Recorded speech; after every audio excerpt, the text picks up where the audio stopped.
na ndio maana ni rahisi kujitenga na imani.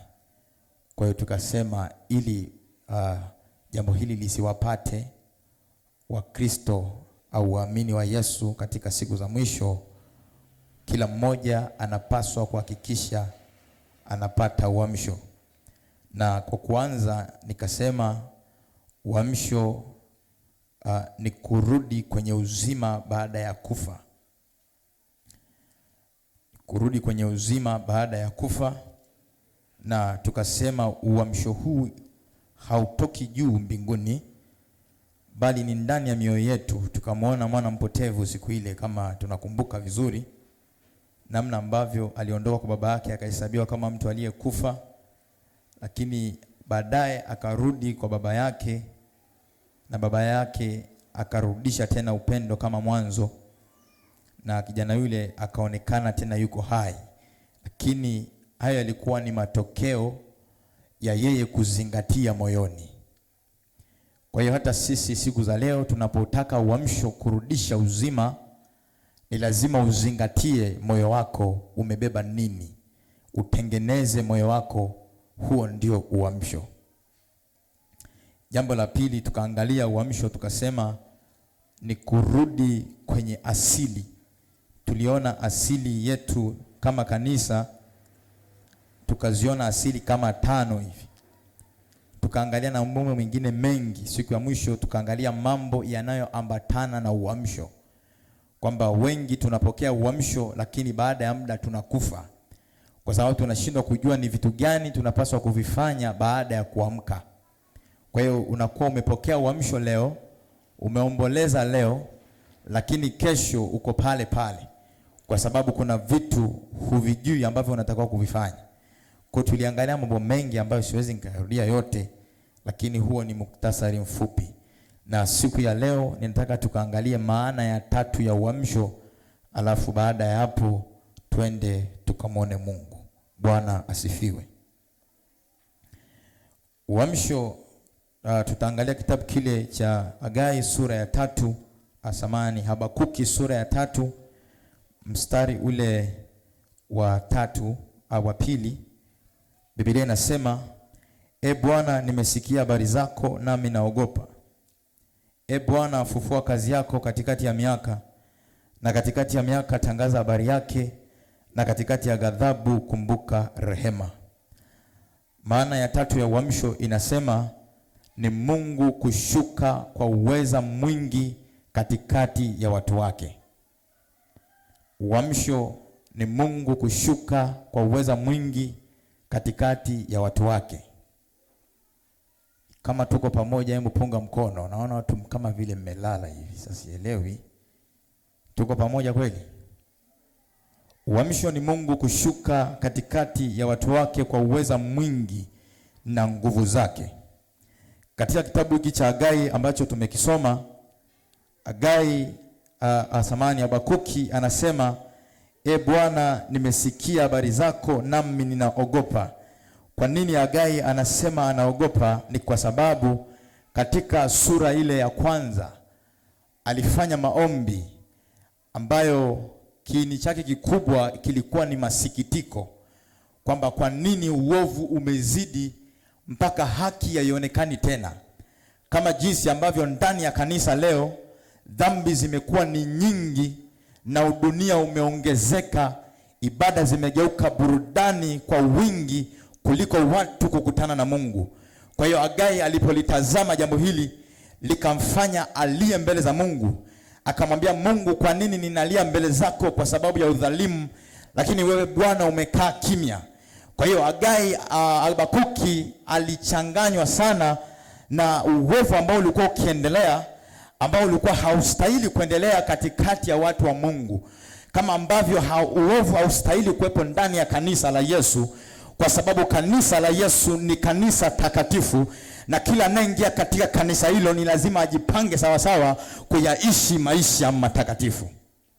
Kwa hiyo Habakuki, kitabu cha Hagai tutakitumia mbele, ndio maana kinanijia. Kwa hiyo Habakuki akaumia kwamba kwa nini hali hii inaendelea, na jambo hili linatuonyesha, linatupa picha fulani kwamba ili kanisa lipokee uamsho ni lazima liumie kwa nini linamwabudu Mungu alafu Mungu ashuki. Lazima liumie kwa nini linafanya ibada lakini zinakuwa ni ibada tu za kuimba lakini hakuna mwagiko wa roho. Ni lazima ifike mahali watu wakasirike, waseme tumechoka kupoa na tunamtaka Bwana na nguvu zake. La sivyo hali itazidi kuwa mbaya, na katika siku za mwisho Biblia inasema wengi watajitenga na imani kama ilivyo siku za leo. Wengi wameshajitenga na imani, wamerudi duniani lakini wamebaki kanisani ili wapate watu wa kuazika na kuwachangia michango ya harusi na kuwatia moyo kwenye send off, lakini ukiangalia sio washirika wa mbinguni. Nataka nikwambie asubuhi ya leo, swala la uamsho linategemea umeamua nini juu ya maisha yako. Kwa hiyo Habakuki akaumia, akasema kwa nini uovu umezidi? Kwa nini dhambi zimeongezeka? Watu wanatenda maovu mchana kweupe, lakini wakija mbele za Bwana wanajifanya ni kondoo, kumbe ndani ni mbwa mwitu wazuri kabisa, tena mbwa mwitu wazoefu. Lakini mbele za Bwana wanaonekana ni wema, yaani wanaonekana ni watakatifu. Sasa Habakuki akaumia moyo, na moyo wake ulipomuuma akapeleka dua yake mbele za Bwana. Wakati analia na kumwambia Mungu, kwa nini umenyamaza? Mungu anakuja kumjibu Habakuki. Anamwambia, sikiliza, uovu hauwezi ukazidi wenye haki, kwa sababu mwenye haki wangu ataishi kwa imani. Kama vile Yesu alivyoliambia kanisa la Sardi ya kwamba yako majina machache katikati yenu watu ambao hawatii uchafu mavazi yao. Nami nataka nikwambie asubuhi ya leo ya kwamba katikati ya kanisa lililokufa wako watu wanaojielewa, na pia wako watu ambao wako hai, na wako watu ambao wamemanisha kwenda mbinguni, na parapanda ikilia watanyakuliwa miongoni mwetu, na wengine ambao wanajifanya wasanii, wanaojifanya wana Mungu lakini hawana, wataachwa mchana kweupe huku wakiona wenyewe. Kwa hiyo Mungu akamwambia, mwenye haki yangu ataishi kwa imani. Wala Habakuki, usifikiri uovu utazidi haki. Hata siku moja haijawahi kutokea, wala haitawahi kutokea. Kwa hiyo Mungu akamwambia, wenye haki wangu wataishi kwa imani, lakini wale wao waovu akaanza kuzitoa hukumu kwa wale wote wanaoishi maisha ya dhambi, maisha ya kujichanganya, maisha yasiyompendeza Mungu, maisha ya usanii, maisha ya kupretendi. Mungu akawakemea, lakini kwa kuwa Habakuki alikuwa ni mtumishi wa Mungu, akasimama mbele za Bwana katika ile sura ya 3. Sasa akamwambia Bwana, nimezisikia habari zako na sasa ninaogopa, kwa sababu ghadhabu yake Mungu siku zote, mpendwa, nikwambie, huwa haichukuliki. Unajua kuna wengine wanajifanya kwamba hata tukiachwa na unyakuo tutasimama kwenye ziki kuu na tutapambana na ziki kuu, alafu tutachomoka, tutaenda mbinguni. Kama dhambi ya leo imekushinda, hutaweza kuvumilia dhiki kuu ile inayokuja, kwa sababu Biblia inasema kwamba katika dhiki ile haijawahi kutokea wala haitakuwako. Ni dhiki ambayo watu watatamani milima iwafunike, yani itakuwa ni dhiki ambayo haina mfano. Ndugu yangu, asubuhi ya leo tu nikukumbushe ya kwamba hatuna njia nyingine katika siku za mwisho zaidi ya kupokea uamsho. Sema amina. Kwa hiyo Habakuki akaenda mbele za Mungu, akafanya kilio, akamwambia, Bwana, nimesikia habari zako nami naogopa.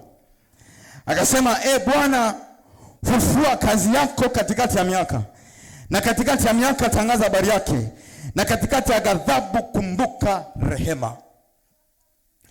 Kwa hiyo kilio cha Habakuki kilikuwa katika maeneo makuu mawili. Eneo la kwanza, alikuwa anataka Mungu ashuke na nguvu zake. Na mimi nasema huu ndio ukamilisho wa uamsho, Mungu kushuka na nguvu zake. Sasa kwa nini Habakuki alililia Mungu ashuke na nguvu zake?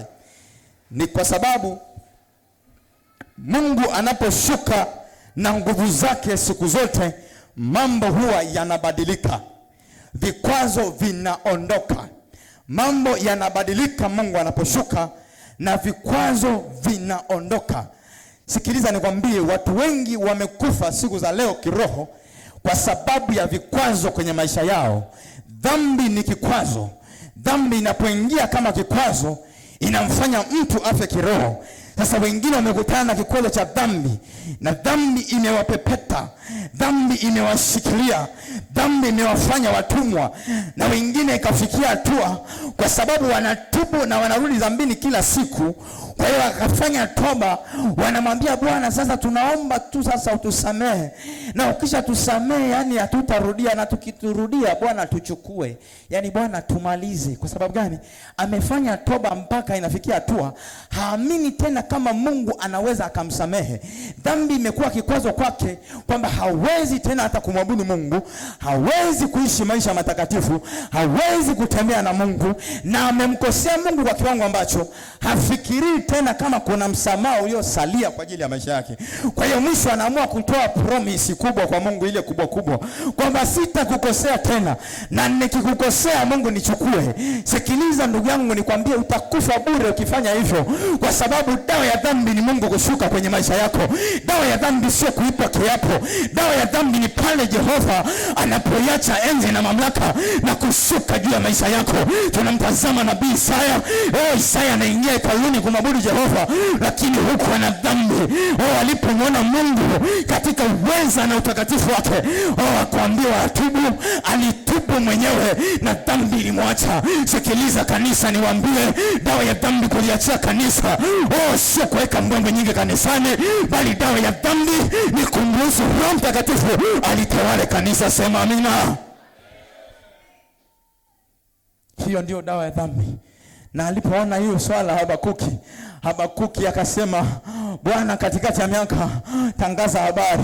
Akamwambia Bwana, kumbuka rehema, fufua kazi yako katikati ya miaka. Akamwambia Mungu afufue kazi yake, manake Mungu ashuke na nguvu zake, ashuke na nguvu zake, kwa sababu akishuka mambo yatabadilika na vikwazo vitaondoka. Wengine vikwazo ni ndoa zao. Ndoa zimekuwa ni mizigo, ndoa zimekuwa na migogoro, ndoa zimekuwa na shida, lakini wakija kanisani ni kama wapenda nao, lakini wakifika nyumbani ni migogoro mtindo mmoja. Inafika tu mtu mpaka anaona ni heri nisingeoa au ni heri nisingeolewa, anaanza kuichukia ndoa. Sikiliza ndugu yangu, nikwambie, ndoa ni mpango wa Mungu kabisa, na mume wako ni mume mzuri na mke wako ni mke mzuri. Na dawa ya migogoro ya ndoa yako sio kumchukia mmeo wala sio kumchukia mke wako. Dawa ya ndoa yako ni Mungu kushuka na nguvu zake, ni Mungu kushuka katika hiyo ndoa. Mungu anaposhuka kama nuru, anayashiria nuru maishani mwako, na ile giza la magomvi, ile giza la malumbano, ile giza la kupoteza amani kwenye ndoa ni lazima liondoke, kwa sababu nuru siku zote ndio inayolishinda giza. Bwana akishuka moyoni mwako, nataka nikwambie, vikwazo vinaondoka na mambo yanabadilika, roho inabadilika, huduma zinabadilika, ibada zinabadilika. Unaacha kuja ibadani kama tu mtazamaji, bali unakuja ibadani kama mwabudu halisi.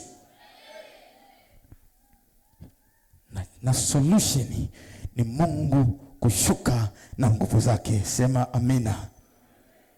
Kwa sababu anaposhuka mambo huwa yanabadilika, anaposhuka mambo huwa yanageuka.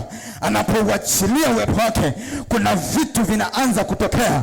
Unapoangalia Biblia kwa habari ya Shadraka, Meshaki na Abednego, wakati wametupwa kwenye tanuru la moto. Tanuru la moto lilikuwa ni jaribu kwao, kwa sababu waliambiwa sasa, msipoabudu sanamu mnatupwa kwenye ile tanuru la moto.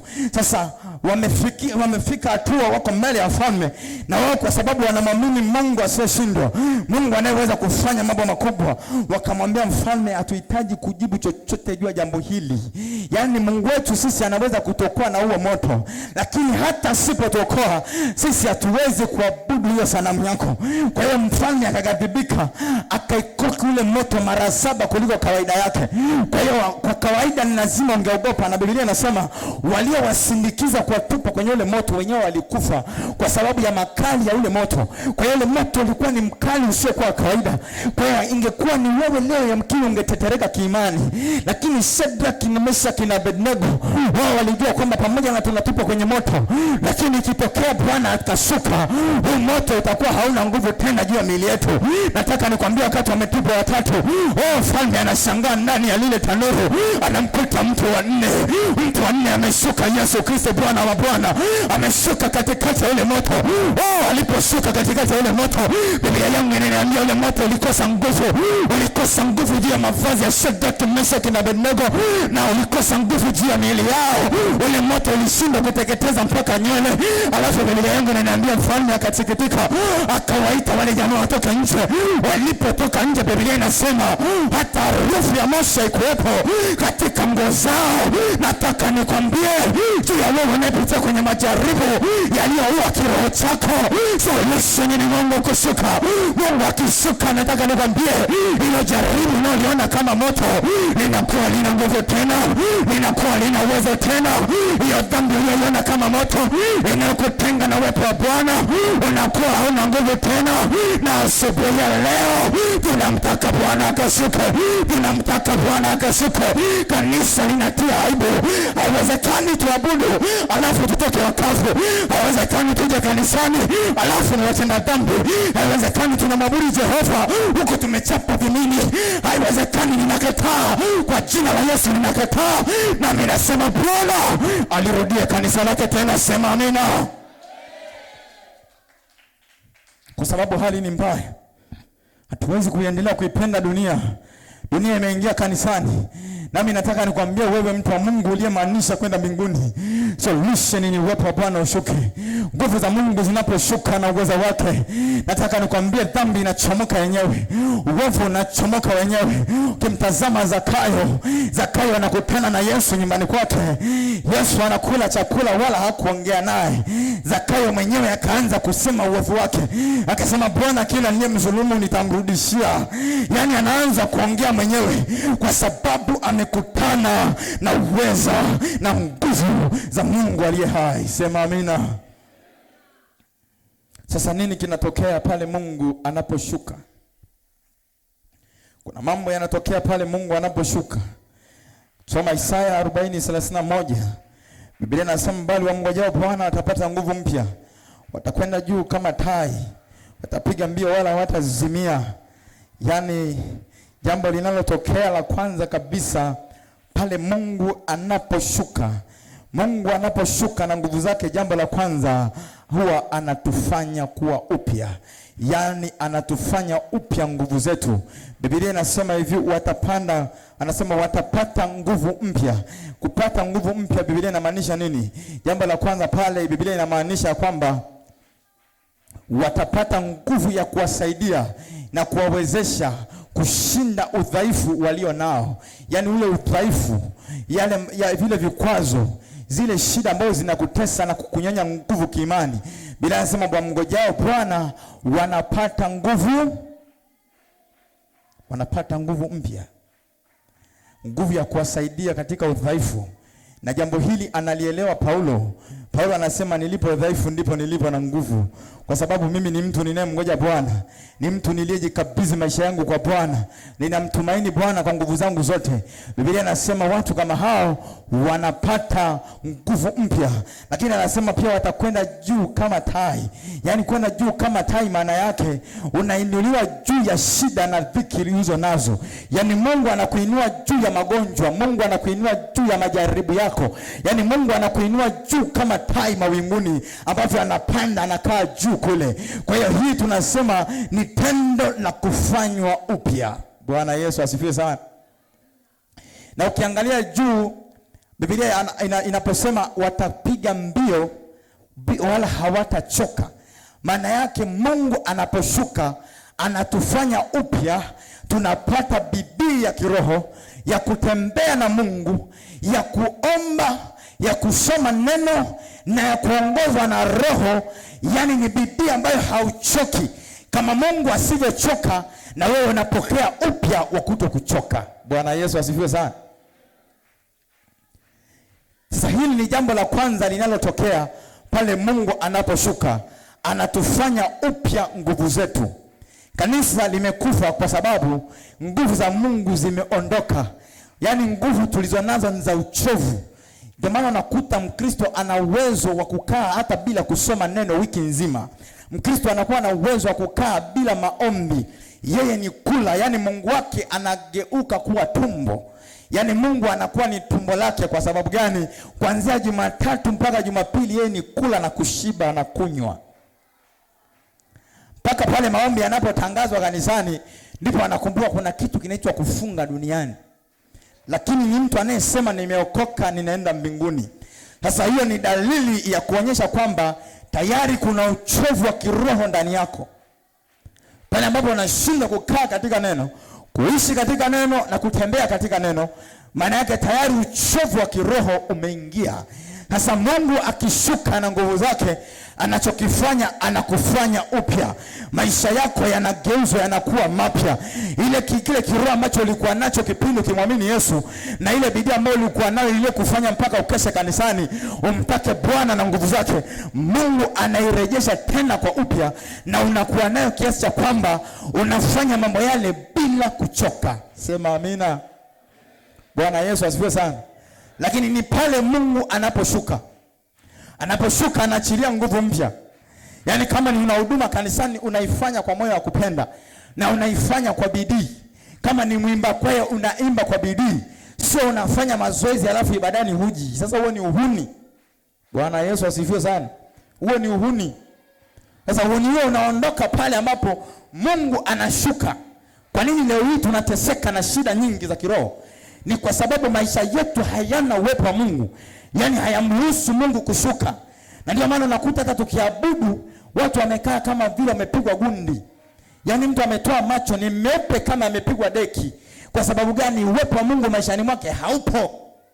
Kwa hiyo hata ukiimba, ukifanya nini, utabadilisha wimbo, utaweka wimbo wa pili, utaweka na watatu, lakini watu wako vile vile. Kwa nini? Maisha yao hayana uwepo wa Mungu. Sikiliza nikwambie, Mungu kabla hajaumba samaki alitengeneza bahari kwanza. Sijui unanielewa vizuri? Mungu kabla hajatoa miti na miche ya kondeni aliandaa ardhi. Akasema maji yajitenge ili pakavu paonekane. Akaiandaa ardhi kwanza. Alafu baada hapo ndipo akachipusha. Maana yake usalama wa samaki ni pale ambapo anabaki baharini. Lakini sisi alipokuja kwa mwanadamu akaangalia mweke baharini, akaona hapana, hii itakaa sawa. Kwa sababu mwanadamu ameumbwa kwa sura na mfano wa Mungu. Kwa hiyo alichoamua Mungu alichokifanya, akamweka mwanadamu ndani ya uwepo wake. Kwa hiyo sisi tulikuwa design kukaa ndani ya uwepo wa Mungu. Sasa tunapotoka nje ya uwepo wa Mungu, ndipo tunakutana na shida na dhiki na uchovu usio kwa kawaida. Mwanadamu alipokaa ndani ya uwepo wa Mungu katika Eden, hakula kwa jasho, wala habari ya kuzaa kwa utungu haikusikika, wala kifo hakikusikika. Lakini pale ambapo alitoka nje ya uwepo wa Bwana, ndipo kula kwa jasho kukazaliwa, vifo vikazaliwa, mpaka leo tunalia watu wanakufa. Ni kwa sababu tulitoka nje ya uwepo wa Bwana. Lakini ashukuriwe Yesu, anarudi kama Adamu wa pili aliyeishi bila kufanya dhambi, anaturudisha uweponi mwa Bwana. Ndipo anasema waabudu halisi watamwabudu Bwana katika roho na kweli. Maana yake katika ibada wako wanaoabudu halisi na wako waabudu feki. Na Biblia inasema Mungu watafuta watu kama hao ili wamwabudu. Maana yake ni nini? Mungu anaangalia nani yuko tayari kumwabudu. Style ya kumwabudu anakupa yeye. Kwa hiyo ukiona wewe huabudu, ujue huna mpango wa kuabudu. Na una hasara kubwa, maana unacheza nje ya uwepo wa Bwana. Yesu atusaidie. Jambo la pili linalofanyika Mungu anaposhuka, tunapokea raha nafsini mwetu. Mungu anaposhuka tunapokea raha nafsini mwetu. Kisoma kitabu kile cha Mathayo 11:31 pale anaelezea habari za watu kuja kwake na kupumzishwa.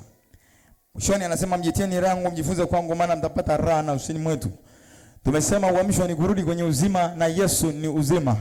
Maana yake ukikutana na Yesu umeuona uzima. Yaani maana yake umekutana na uwepo wa Bwana, na Mungu anashuka, anaingia maishani mwako. Na tendo la kwanza linalozaliwa ni kupokea raha nafsini mwako. Sikiliza, iko tofauti kati ya raha na furaha. Furaha unahitaji ndugu yako akuchekeshe ndio uipate. Lakini raha inazaliwa automatically ndani yako. Ndipo unaweza ukajikuta umekaa unafurahi tu peke yako. Yaani unaweza ukajikuta unacheka kwa sababu gani? Ya ile raha ya Kristo ndani. Sasa Yesu anasema mtapata raha nafsini mwenu. Lakini ni baada ya yeye kushuka na kukaa ndani ya mtu, ndipo raha inazaliwa. Kwa hiyo tunapoingia ndani ya uwepo wa Mungu, tunapotaka uamsho, maana yake ni Mungu ashuke, na jambo linalotokea akishuka ni raha na usini mwetu. Maana yake huzuni zinaondoka zenyewe. Kwa nini muda mwingine ibada zinakuwa ngumu? Ni kwa sababu mtu anaingia na mizigo alafu anachomoka nayo. Yaani hakutani na uwepo wa Mungu. Lakini kila aliyekutana na uwepo wa Mungu, maisha yake yalibadilishwa. Huzuni ziliondoka, mateso yakaondoka, laana ziliachia zenyewe, dhambi zilichomoka. Alafu dhambi kichomoka, huzuni kichomoka, kinachozaliwa ni kitu kinachoitwa raha. Bwana asifiwe sana. Na siku ya leo tunaenda kuipata raha. Sema amina. Sema amina. Lakini si raha tu peke yake Mungu anaposhuka inatokea. Tunapata pia na pumziko. Mungu anaposhuka huwa tunapata na pumziko. Anasema njooni kwangu ninyi nyote msumbukao na wenye kulemewa na mizigo. Unajua huu ni mwaliko wa ajabu sana. Anasema njooni kwangu ninyi nyote msumbukao. Hapa anasema nyinyi nyote. Maana yake bila kujali una shida ya aina gani. Mwaka fulani tulitembelewa na rais mmoja wa Marekani anaitwa Obama. Na taifa la Marekani ni taifa ambalo ni tajiri mno. Kwa hiyo tulitegemea Waafrika sisi ambao tunaonekana ni dunia ya tatu, ikiwemo Tanzania, nchi maskini, kwamba sisi tulitegemea ni kwamba tunaweza tukapata msaada mkubwa sana kutoka kwa Obama. Lakini Obama akasema, nilipoitazama Tanzania, mimi nitaisaidia, nitaipa vyandarua. Kwa hiyo Tanzania wengine wanakufa kwa njaa, yeye akatupa vyandarua. Unaelewa?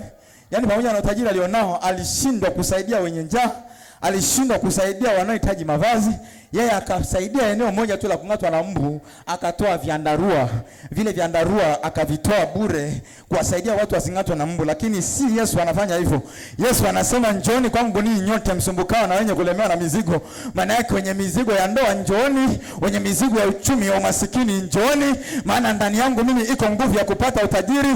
Kwa hiyo nyinyi njooni kama mlivyo. Ndipo anasema sehemu nyingine nitikeni fadhaa zenu. Yaani Yesu yeye anajifanya godown la mizigo ya wanadamu, na ni kweli. Na ukipungia ndani ya Yesu sawa sawa, ukakupana na uwepo wake, utakacho experience ni ule mzigo unaokutesa kuchomoka ndani ya maisha yako. Na ndio kazi ya kanisa, ya kwamba tuhubiri injili kwa kila mtu ili mizigo iachie wanadamu. Hata ndani ya kanisa unapokuja na mizigo, sharti mizigo iondoke pale uwepo wa Bwana unaposhuka ndani ya kanisa. Sema amina. Jambo la mwisho linalotokea, tunapata amani. Biblia inamweleza Mungu kama ni Mungu wa amani. Kwa hiyo anaposhuka, jambo la kwanza, amani inazaliwa. Amani inatokea. Waliokosa amani juu ya maisha yao wanapokea amani tena. Maana yeye ni mfalme wa amani. Kwa hiyo akishuka, amani inaanza kutawala. Bwana Yesu asifiwe sana. Tunapotaka uamsho, maana yake ni Mungu ashuke kwa upya mioyoni mwetu. Ndipo tutapokea amani, tutapokea ile furaha, tutapokea ile tumaini tena la kumwona Bwana. Sema amina. Lakini ili Mungu ashuke, kuna mambo machache ya kufanya. Kitabu cha Hagai sura ya 1 mstari wa 14 pale.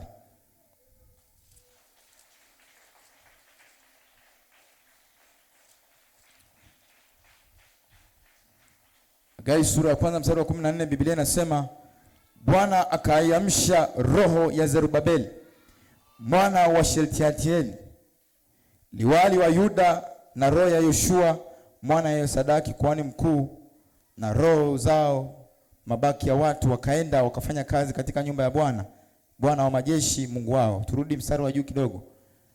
Biblia inasema ndipo Zerubabeli mwana wa Shealtieli na Yoshua mwana ya Yosadaki kuhani mkuu pamoja na hayo mabaki yote ya watu wakaitii sauti ya Bwana Mungu wao na maneno ya Hagai nabii, kama Bwana Mungu wao alivyomtuma, nao watu wakaogopa mbele za Bwana. Biblia inasema wakaitii sauti ya. Kwa hiyo wanaimba, watu wanasikiliza kama burudani, alafu wakichomoka wanafanya wanaoyajua.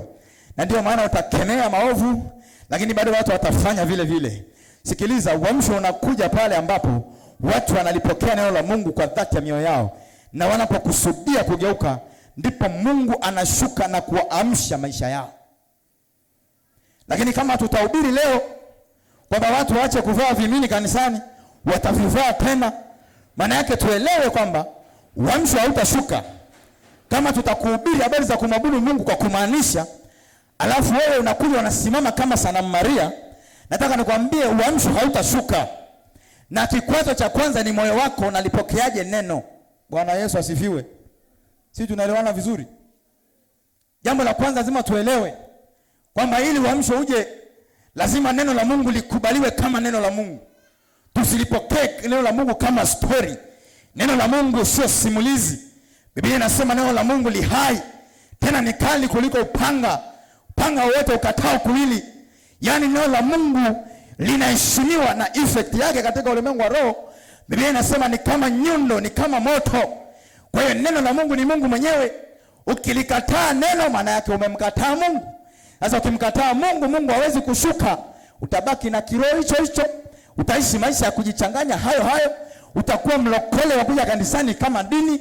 Hili kanisa litageuka kuwa shirika, na litakuwa tena sio nyumba ya Mungu, bali itakuwa ni nyumba ya wanadamu.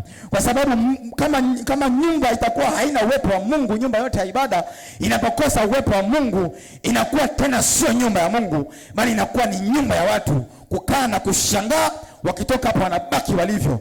Lakini asubuhi ya leo ninakuita mtu wa Boko Calvary Revival Temple, ulipokee neno la Bwana ya kwamba ili upokee uamsho ni lazima uruhusu uwepo wa Bwana ukae maishani mwako. Jambo la pili, ili Mungu aweze kushuka ni lazima watu watubu, kwa sababu kinachomwondoa Mungu ni dhambi. Sasa ili ashuke ni lazima watu watubu. Niliwaambia siku moja katika semina ya kwamba wana wa Israeli walipoambiwa na Mungu, mtakapokula na kushiba msinisahau, wakamsahau Mungu, wakaenda mahali fulani wakaanza kumwimbia ili ashuke awakomboe. Mungu akushuka, wakasema Mungu wetu labda itakuwa amechoka. Ndipo Mungu anatuma neno lake kupitia nabii Isaya katika ile sura nafikiri ni 59, anasema mkono wangu haujapunguka hata ushinde kuokoa, lakini maovu yenu yamefarakanisha nyinyi na Mungu wenu, na dhambi zenu zimewatenga na uso wake hata hataki kusikia. Maana yake kinachotutenga na Mungu sisi leo kama kanisa ni dhambi. Dhambi zinapoingia kanisani, maovu yanapotawala, watu wanapoanza kuipenda dunia na kuifuatisha dunia na kuwa kama watu wa dunia, ndipo ambapo kanisa linapoteza uwepo wa Mungu. Sasa ili liweze kurudi kwenye uwepo wa Mungu, na Mungu alitembelee kanisa. Unajua Mungu sio muhuni. Sikiliza kwa makini. Mungu sio muhuni wala sio mtu wa maneno mengi. Na ndio maana haonekani, kwa sababu yuko very serious. Bwana Yesu asifiwe sana. Akasema walipo wawili watatu mimi nipo hapo katikati yao. Maana hata kabla hatujafungua ibada Mungu yuko. Lakini kwa nini leo hii hatumuoni? Dhambi zetu zimetufarakanisha sisi na Mungu wetu. Sasa ili ashuke ni lazima watu waingie katika toba. Sasa tunaposema kutubu kibibilia kwa maana nyingine tunasema ni kama kulipa gharama. Kuokoka ni rahisi. Mwenye dhambi anaweza kuokoka kirahisi. Lakini wewe ambaye unaijua neema ya Mungu, ukatoka nje ya neema, kurudi ni gharama. Na ndio maana tunasema kufa ni bure, lakini kufufuka ni gharama. Kwa sababu kufa hakuhitaji nguvu nyingi. Kufa tu ni wewe lala tu kuanzia asubuhi mpaka jioni. Kesho tena hivyo usisome neno, usiombe, kanisani wewe usije. Umeona ilivyo rahisi? Yaani ni very simple, unakufa tu. Yaani very simple, unakufariki. Tunahubiri kama hivi, mwingine unaweza kaamua tu ukasinzia, kama unavyosinzia, unasinzia tu. Alafu unakufa, rahisi, very simple, unakufa. Unafikiri kufa kuna gharama? Kufa hakuna gharama. Hata mwanafunzi akitaka kufeli, asiingie tu kipindi. Alafu asisome. Alafu asimsikilize mwalimu, ana dedi. Atapata F nzuri tu. Lakini anapoitafuta A ni lazima akeshe. Kwa hiyo tunapotaka Mungu alirudie kanisa, lazima tulipe gharama ya kufanya toba ya maana. Bwana Yesu asifiwe sana. Yaani lazima tufanye toba ya kumaanisha. Tusipofanya toba ya kumaanisha, nataka kwamba tutabaki watu wale. Kanisa litahubiriana habari za uamsho na hatutaamka afu Yesu anarudi. Na alafu akirudi anachukua walio wake. Maana anasema Bwana wajua walio wake. Na kila alitajia jina la Bwana aache uovu. Uovu hauachwi bila toba. Dawa ya dhambi ni kutubu. Sema amina. Kusoma kitabu kile cha Yakobo sura ya 4 mstari wa 9.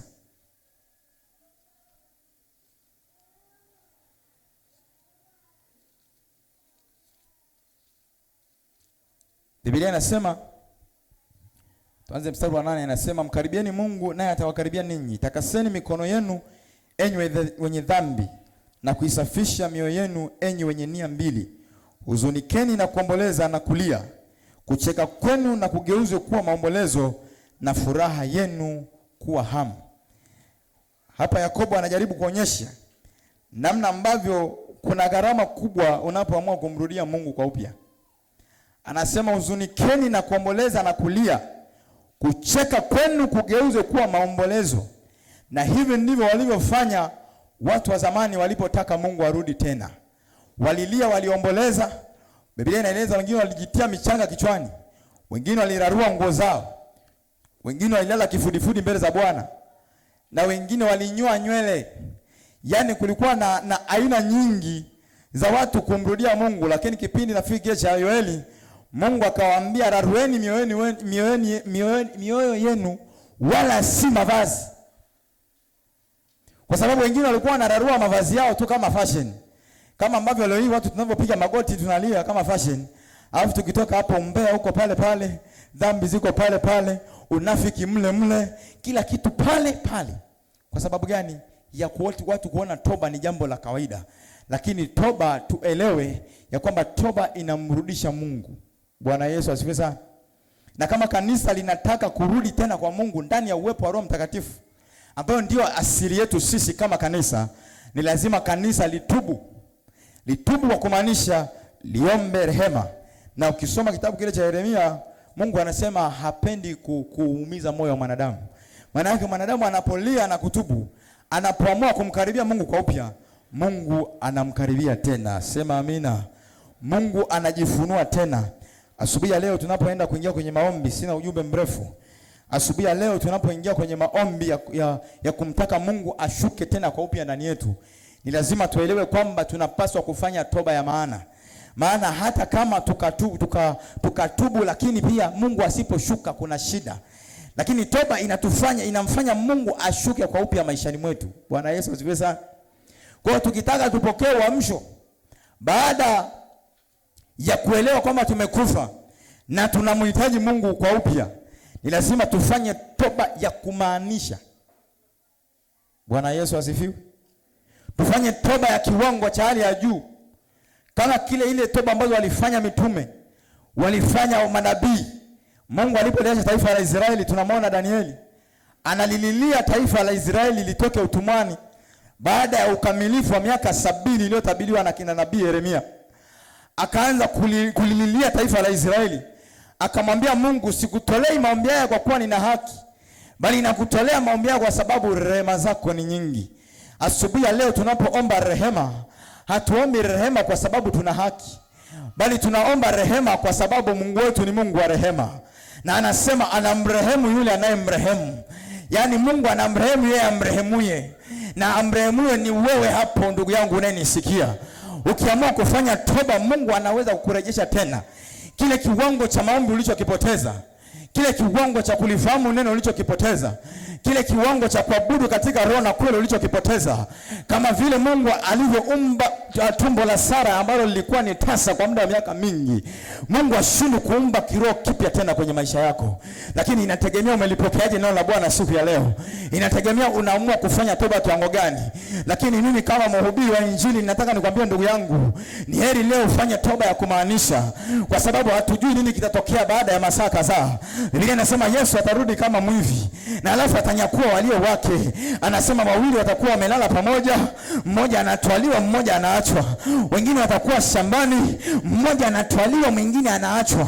Yaani wengine inawezekana tukawa tu kanisani kama leo, inawezekana ikatokea siku ya Jumapili. Unashangaa watu wanachomolewa hapa mmoja mmoja, unabaki tunashangaa wamebaki wachache. Unajiuliza wenzangu wameenda wapi? Ukiangalia mbele hawapo, nyuma hawapo, hawajaenda nyumbani, lakini wamepepea ghafla. Alafu baada ya hapo ndipo kinakuja kilio cha kusaga meno. Yesu kwa kulitambua hili, wakati huko msalabani ameimaliza kazi yake na anawaona wanadamu wana safari ndefu ya kwenda mpaka atakaporudi, wale wanawake wakaanza kumlilia Yesu. Akawaambia, msinililie mimi, bali jilieni nyinyi na nafsi zenu. Yaani lilieni nyinyi na nafsi zenu na watoto wenu, kwa sababu sikiliza, itafika wakati ambao watu wataimbia milima iwaangukie, na wengine watalilia vilima viwafunike, kwa sababu ya ile dhiki kuu itakayopata ulimwengu. Sikiliza ndugu yangu, kwa nini unyosherati kufanya uikose mbingu wewe? Mbingu ukikosa utaingia katika jehanamu ya moto. Na wengine hatuelewi Biblia inaposema ziwa la moto, hatuelewi. Hivi ule moto wako wa gesi unaweza ukawa ziwa? Unaposema ziwa la moto na kiberiti, ukirudi kwenye tafsiri za maandiko mengine katika vitabu, ile kiberiti wanaita sulfa. Yaani sulfa ni liuji, alafu lina tabia ya kulipuka. Kwa hiyo anaposema ziwa la moto na kiberiti, maana yake ule moto wa jehanamu ni moto ambao ni kama uji, na alafu unalipuka. Alafu ndani yake anasema wako funza ambao hawateketei wala hawafi. Kazi yao wao ni kumtesa yule mwanadamu atakayeingia pale. Yaani watamtesa kwa kiwango ambacho sio cha kawaida. Na ndio maana Biblia inasema tutapataje kupona tusipojali wokovu mkuu namna hii. Anaposema kupona sio kupona magonjwa, bali ni kupona ile jehanamu ya moto. Sikiliza, Yesu alikuja kumwokoa wanadamu ili aepuke hukumu ya Mungu inayokuja. Mungu anapoiangalia dunia mpaka sasa hivi, Yesu analia mkono wa kuume Mungu Baba, kwa sababu hukumu inayokuja ni ya kutisha, na wanadamu hawezi kusimama, kwa sababu Mungu atavaa sura isiyokuwa ya rehema. Na kitabu kile cha Ufunuo, Biblia inasema mbingu na nchi zikaukimbia uso wake, kwa sababu atakuwa na hasira isiyokuwa ya kawaida. Kwa nini uongo ukufanye uende jehanamu? Kwa nini dhambi tu ya kawaida ikufanye uende jehanamu? Kwa nini leo usigeuke ukamgeukia Mungu kwa kumaanisha upokee uamsho siku za mwisho Yesu akirudi akunyakue? Kwa nini migogoro ya ndoa ikufanye ukose mbingu? Kwa nini shida za siku chache zikufanye ukose mbingu? Ukose mbingu ya milele, kwa sababu ukikosa mbingu ndio umeikosa milele. Na ukiipata umeipata milele, na ukiingia jehanamu umeingia milele. Kwa nini leo kanisa lisiamke na kumrudia Bwana Mungu wao? Kwa nini leo hii usifanye toba ya kumrudia Mungu kumaanisha na kurudi kwenye viwango? Ni maombi yangu kwamba asubuhi ya leo ungelielewa hili neno, laiti ungeligeuka. Mtu mmoja akahubiriwa hivi, lakini akaona ni kawaida tu, kama ambavyo kanisa linaona ni kawaida tu. Akatoka barabarani ile, anavuka barabara, gari likapita na yeye, na huku dhambi iko moyoni. Biblia inasema baada ya kifo ni hukumu. Baada ya kifo ni hukumu, na hukumu ile haiulizi ulijenga nyumba ngapi, wala ulioa wake wangapi, wala watoto wako walisoma shule gani, bali hukumu ile inauliza ulifanya nini kwa ajili ya Yesu. Biblia inasema itakuwa ni kilio na kusaga meno. Na nikwambia watakao kuwa wengi jehanamu ni Wakristo. Maana Biblia inasema wengi siku ile wataniambia, Bwana tukufanya unabii kwa jina lako, hatukuhubiri kama ninavyohubiri leo. Lakini watakuwa ni watu wakataliwa ambao ondokeni mtendao maovu sikuwajua. Kuna watu watakataliwa lakini walikuwa watu wa makanisani, wengine walikuwa na praise, wengine walikuwa ni wainjilisti, wengine kama walikuwa ni maaskofu, lakini watakataliwa kwa sababu ya maisha walioyaishi duniani. Yalikuwa ni maisha ya kifo cha kiroho, sio maisha ya uzima wa kiroho. Asubuhi ya leo neno la Mungu linawaita kanisa turudi kwa Mungu wetu, kwa kumaanisha turudishe ule moto wa kanisa la kwanza. Tumrudie Mungu naye ataturudia. Bwana asifiwe sana. Mwisho niseme uamsho ni jambo la mtu binafsi. Nimeongea maneno mengi, lakini wamkini kwa wengine nimekuwa kama niimbaye wimbo. Lakini wimbo huu bahati mbaya ni kwamba tu hauna sauti namba 1, namba 2 na namba 3, lakini wimbo. Lakini kuna watu wamelipokea neno la Mungu. Na mimi nataka niombe na watu hao wanaosema sisi tunataka kuamka tena. Tunataka kurudi kwenye viwango, Mungu ashuke atufanye upya. Simama kwa miguu yako.